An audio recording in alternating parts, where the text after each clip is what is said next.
موسیٰ نبی تھے، قتل کر دیے گئے. حضرت عیسیٰ رسول تھے، قتل نہیں کیے جا سکتے تھے، ان کو زندہ آسمان پر اٹھا لیا گیا. اب وہی دوبارہ آئیں گے. تو رسول جو ہے وہ قتل نہیں ہوتا. اور اسی اعتبار سے حضور کی بڑی گہری تمنا تھی، لَوَدِدتُّ أَنْ أُقْتَلَ فِي سَبِيلِ اللَّهِ ثُمَّ أُحْيَا ثُمَّ أُقْتَلَ ثُمَّ أُحْيَا. میری بڑی خواہش ہے میں اللہ کی راہ میں قتل ہو جاؤں، پھر زندہ کیا جاؤں، پھر قتل کیا جاؤں، پھر اللہ کی راہ میں پھر زندہ کیا جاؤں، پھر قتل کیا جاؤں. لیکن اللہ نے یہ خواہش آپ کی پوری نہیں کی، اس لیے کہ آپ اللہ کے رسول تھے. اب یہاں نوٹ کیجئے گا، یہاں لفظ رسول تو آ گیا ہے لیکن یہ نبی کے معنی میں ہے. قَفَّيْنَا مِن بَعْدِهِ بِالرُّسُلِ، اس لیے کہ رسول حضرت موسیٰ کے بعد حضرت عیسیٰ ہی ہے. درمیان میں پروفٹس ہیں، یہ prophets of the Old Testament, یہ انبیاء ہیں، لیکن ان کے لیے لفظ رسول آ گیا ہے. وَآتَيْنَا عِيسَى ابْنَ مَرْيَمَ الْبَيِّنَاتِ وَأَيَّدْنَاهُ بِرُوحِ الْقُدُسِ، اور ہم نے عیسیٰ کو بڑی واضح نشانیاں دیں. حصی معجزات جتنے حضرت مسیح کو دیے گئے ہیں ویسے اور کسی نبی کو نہیں دیے گئے. یہ بعد میں تذکرہ آ جائے گا سورہ آل عمران میں. اور ہم نے مدد کی ان کی روح القدس کے ساتھ، حضرت جبرائیل کی خاص تائید انہیں حاصل تھی. ظاہر بات ہے، میں نے عرض کیا ہے کہ جو معجزہ ہوتا ہے وہ کسی نبی کی اپنی طاقت سے اس کا ظہور نہیں ہوتا، رسول کے کسی طاقت سے، یا کرامت کسی ولی اللہ کے اپنے اختیار میں نہیں ہوتی، یہ اللہ کی طرف سے. اور اس کے لیے ظہور جو ہوتا ہے وہ فرشتوں کے ذریعے سے. ایدناہ بروح القدس. افکلما جاءکم رسول بما لا تہوی انفسکم، اب یہاں پر تبصرہ ہو رہا ہے. جو بھی کچھ یہود نے کیا حضرت مسیح کے ساتھ، وہ چونکہ معلوم ہے اس کا تذکرہ نہیں کیا، صرف اس پر تبصرہ ہو رہا ہے.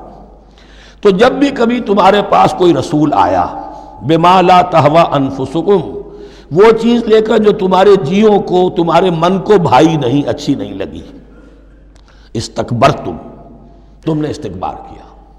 وہی استکبار جو عزازیل نے کیا تھا اور ابلیس بن گیا. ابا واستکبر.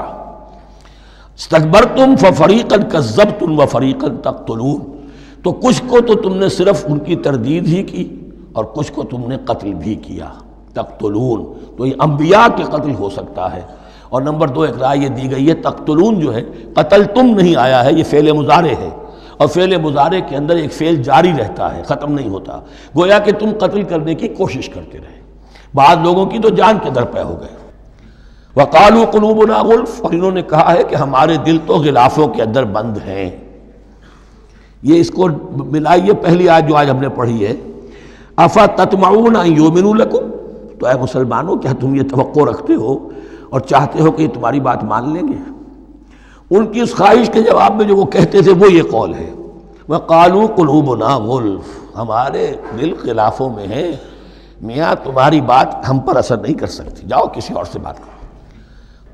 آج بھی آپ کو یہ الفاظ سننے کو مل جائیں گے، قلوبنا غلف، ہمارے دل تو غلافوں میں ہیں، بڑے مضبوط ہیں، مستحکم ہیں، تمہاری بات اس میں گھر کر ہی نہیں سکتی.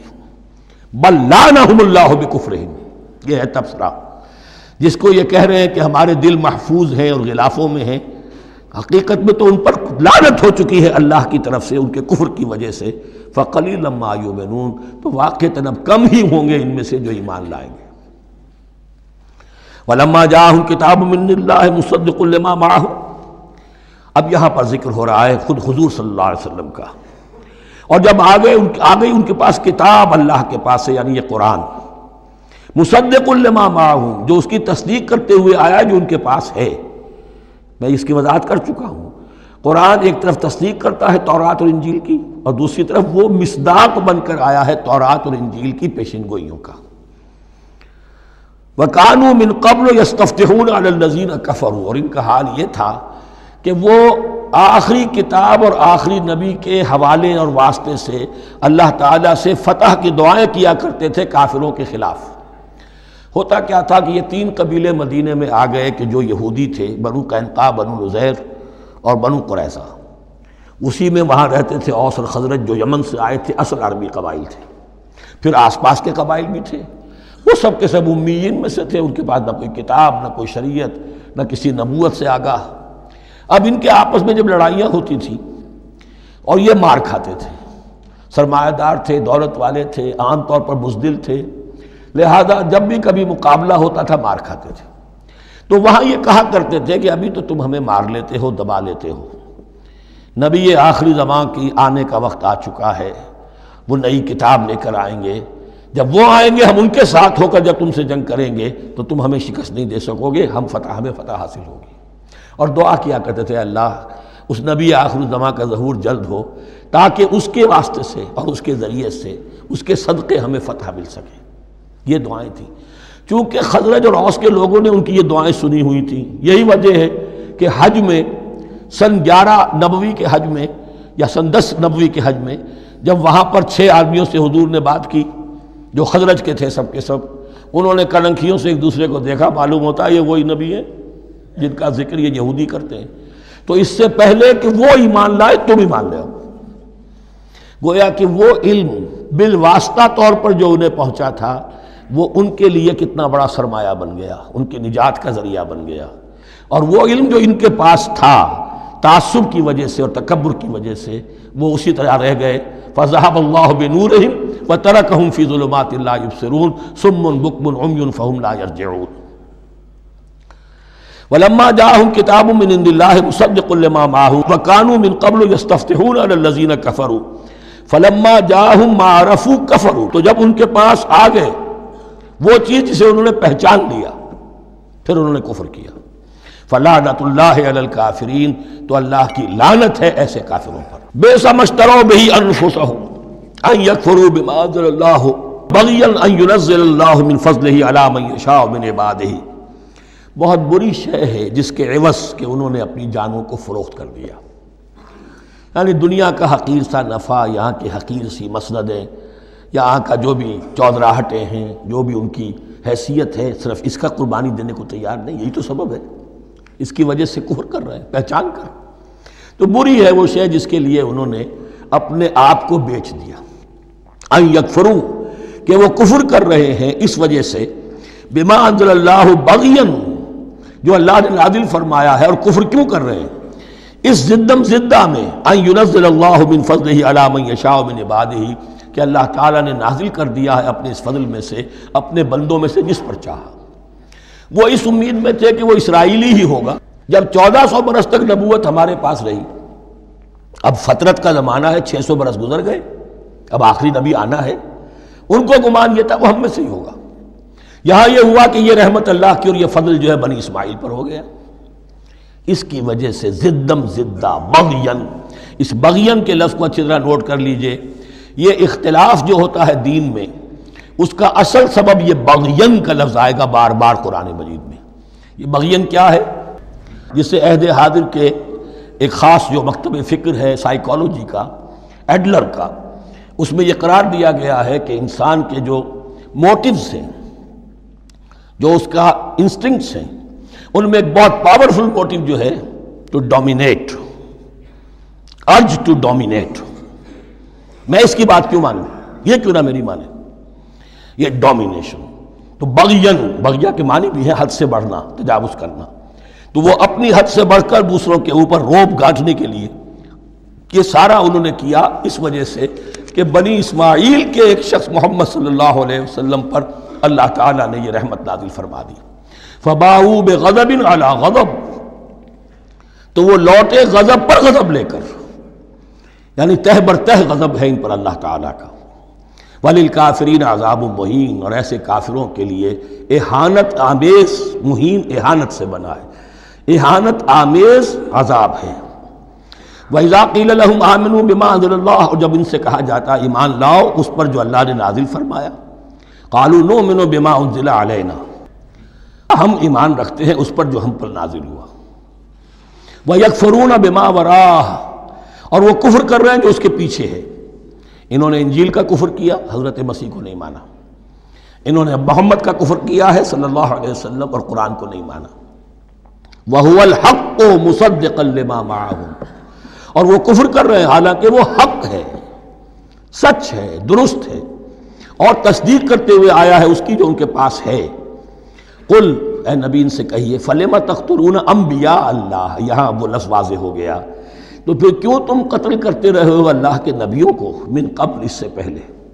ایسے ہی حق پرست ہو، ایسے ہی جو کچھ تم پر نازل کیا گیا اس پر ایمان رکھنے والے ہو، تو تم نے نبیوں کو کیوں قتل کیا؟ تم نے زکریا کو کیوں قتل کیا علیہ الصلوۃ والسلام؟ تم نے یحییٰ کو کیوں قتل کیا علیہ الصلوۃ والسلام؟ تمہارے تو ہاتھ جو ہے نبیوں کے خون سے آلودہ ہیں۔ فَلِمَ تَقْتُلُونَ أَنبِيَاءَ اللَّهِ مِن قَبْلِ إِن كُنتُم مُّؤْمِنِينَ، اگر واقعتاً تم ایمان والے ہو۔ وَلَقَدْ جَاءَكُم مُوسَىٰ بِالْبَيِّنَاتِ، تمہارے پاس موسیٰ آئے تھے کھلی تعلیمات لے کر، واضح معجزے لے کر۔ ثُمَّ اتَّخَذْتُمُ الْعِجْلَ مِن بَعْدِهِ، پھر تم نے اس کے بعد اس کی غیر حاضری میں بچڑے کو اپنا معبود بنا لیا۔ وَأَنْتُمْ ظَالِمُونَ، اور تم ظالم ہو۔ وَإِذْ أَخَذْنَا مِيثَاقَكُمْ وَرَفَعْنَا فَوْقَكُمُ الطُّورَ، یاد کرو جب کہ ہم نے تم سے عہد لیا تھا اور تمہارے اوپر کوہ طور کو معلق کر دیا تھا۔ خُذُوا مَا آتَيْنَاكُمْ بِقُوَّةٍ، پکڑو اس کو مضبوطی کے ساتھ جو ہم نے تمہیں دیا ہے۔ وَاسْمَعُوا، اور سنو۔ قَالُوا سَمِعْنَا وَعَصَيْنَا، انہوں نے کہا ہم نے سنا اور نافرمانی کی۔ یہ ان کی ایک اور بیماری تھی، الفاظ کو ذرا سا چکر دے کر ایسے پڑھنا کہ مفہوم جو ہے بالکل بدل جائے۔ کوئی اعتراض کرے تو کہے گا کوئی شخص کہ اپنے کانوں کا جا کے میل نکلوائیے، میں نے تو اطعنا کہا تھا، آپ کو عصینا سننے میں آ گیا۔ لیکن وہ اپنے لوگ جو ہوتے تھے ان کے منافقوں کے، اور آپس میں جو ہوتے تھے وہی منافق اس وقت حضرت موسیٰ کے ساتھ، کردار تو ایک ہی رہا ہے ہمیشہ سے۔ اس کردار کے لوگ جو ہیں یہ حرکتیں کرتے تھے، اور پھر ان سے سرزنش کی جاتی کہ بھائی ہم نے تو کہا تھا سمعنا واطعنا، آپ کے اپنی سماعت میں کوئی خلل ہوگا۔ قالوا سمعنا وعصینا، ہم نے سنا اور ہم نے رد کیا، نافرمانی کی۔ وَأُشْرِبُوا فِي قُلُوبِهِمُ الْعِجْلَ بِكُفْرِهِمْ، اور ان کے اس کفر کی پاداش میں یا کفران نعمت کی سزا کے طور پر ان کے دلوں میں بچھڑے کی محبت اور تقدس جو ہے وہ پلا دیا گیا۔ قُلْ بِئْسَ مَا يَأْمُرُكُم بِهِ إِيمَانُكُمْ إِن كُنتُم مُّؤْمِنِينَ، کہیے ان سے بری ہیں یہ باتیں، برا ہے وہ جس کا کہ حکم دے رہا ہے تمہیں تمہارا ایمان کے ساتھ یہ حرکتیں۔ ان کنتم مومنین، اگر تم مومن ہو تو کیا ایمان کے ساتھ یہ حرکتیں ممکن ہوتی ہیں؟ قل ان كانت لكم الدار الآخرة عند الله خالصة من دون الناس فتمنوا الموت ان كنتم صادقین۔ پھر یہ ایک یونیورسل ٹروتھ آ رہا ہے، بہت اہم، اس کو کرتے ہوئے خود انٹروسپیکشن کی ضرورت ہے پڑھتے ہوئے، کیونکہ ان کا یہ خیال تھا نحن ابناء اللہ واحباؤہ، ہم تو اللہ کے بڑے چہیتے ہیں، بڑے لاڈلے ہیں، اولیاء ہیں، ہم پسندیدہ لوگ ہیں، we are the chosen people of the Lord, یہ ان کا کہنا جو ہے یہ تو ان کی بڑی کھلی بات ہے۔ اور ان کا کہنا ہے کہ آخرت کا گھر تو ہمارے لیے ہے ہی ہے، اٹھا لو۔ اب دیکھیے لٹمس ٹیسٹ ان کے سامنے رکھا جا رہا ہے، لیکن یہ لٹمس ٹیسٹ میرے اور آپ کے لیے بھی ہے۔ قل ان كانت لكم الدار الآخرة عند الله خالصة من دون الناس، اے نبی ان سے کہیے کہ اگر تمہارے لیے آخرت کا گھر اللہ کے پاس خالص کر لیا گیا ہے دوسرے لوگوں کو چھوڑ کر، یعنی تمہاری ریزرویشن ہو چکی ہے وہاں، تمہارے لیے تو جنت ہی جنت ہے، فتمنوا الموت ان کنتم صادقین، تو اگر تم سچے ہو تو تمہیں موت کی تمنا کرنی چاہیے، موت کی تمنا کرو۔ اگر اتنا ہی یقین ہے جنت میں داخل ہونے کا تو دنیا میں رہنا تم پر گراں ہونا چاہیے۔ یہاں کی تو بہت سی کلفتیں ہیں، بہت سی محنتیں ہیں، مشقتیں ہیں، کتنی کتنی کوفت اٹھانی پڑ جاتی ہے۔ یقین اگر ہو کہ آخرت ہے اور وہاں میرا مقام جنت میں ہے تو زندگی تو لائبلٹی معلوم ہونی چاہیے، ایسٹ معلوم نہیں ہونا چاہیے۔ پھر تو دنیا سجن نظر آنی چاہیے، جیسا کہ حدیث میں فرمایا گیا الدنیا سجن المومن و جنت الکافر، یعنی کم سے کم یہ کہ دنیا میں زیادہ رہنے کی آرزو تو نہ ہو،